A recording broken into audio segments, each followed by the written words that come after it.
எனக்கு அன்பு பிள்ளைகளாகிய உங்களை இயேசுவின் நாமத்தில் இந்த காலை பொழுதிலே வாழ்த்துவதிலே எனக்கு மிகுந்த மகிழ்ச்சி. நீங்கள் எல்லாரும் மகிழ்ச்சியாக இருப்பீர்கள் என்று நான் நம்புகிறேன். தினந்தோறும் உங்களுக்காக வேண்டுதல் செய்து கொண்டிருக்கிறேன். எசையா தீர்க்கதரிசியின் புஸ்தகம் 43வது அதிகாரம் 2ஆம் வசனம் இன்றைக்கு கர்த்தர் உங்களுக்கு தருகிறார். நீ தண்ணீரை கடக்கும் போது நான் உன்னோடே இருப்பேன். நீ ஆறுகளை கடக்கும் போது அவைகள் உன்மேல் புரளுவதில்லை. நீர் அக்கினியில் நடந்தாலும் வேகாதிருப்பாய். அக்கினி ஜுவாலை உன் பேரில் பற்றாது.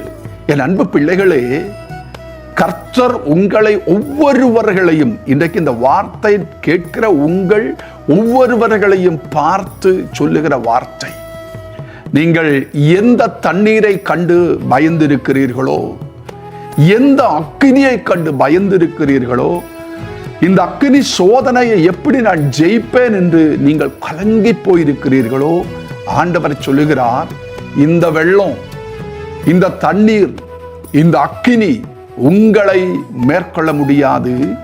அக்கினி ஜுவாலையிலே ஷத்ரக், மேஷக், அபேத்நேகோவின் மத்தியிலே இறங்கி வந்த என் ஆண்டவர் உங்கள் அக்கினி சோதனையின் நடுவிலே இறங்கி வந்து அந்த அக்கினி சோதனையிலிருந்து உங்களை விடுவிக்க கர்த்தர் வல்லவராயிருக்கிறார். இஸ்ரவேல் ஜனங்கள் கண்ட வெள்ளமாகிய சுகந்த சமுத்திரத்தை இரண்டாய் பிளர்ந்த கர்த்தர் உங்கள் வெள்ளமாகிய பிரச்சனைகளை இரண்டாய் பிளர்ந்து உங்களுக்கு இன்றைக்கு விடுதலை தருவார். இந்த வார்த்தை கர்த்தர் உங்களுக்கு சொல்லுகிறார். ஜெபிப்போமா?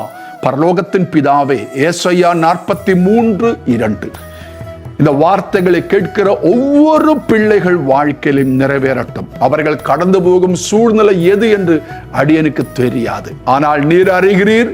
அவர்களோடு இருந்து அவர்கள் கரம் பிடித்து அக்கறை செல்ல தேவன் உதவி செய்யும்.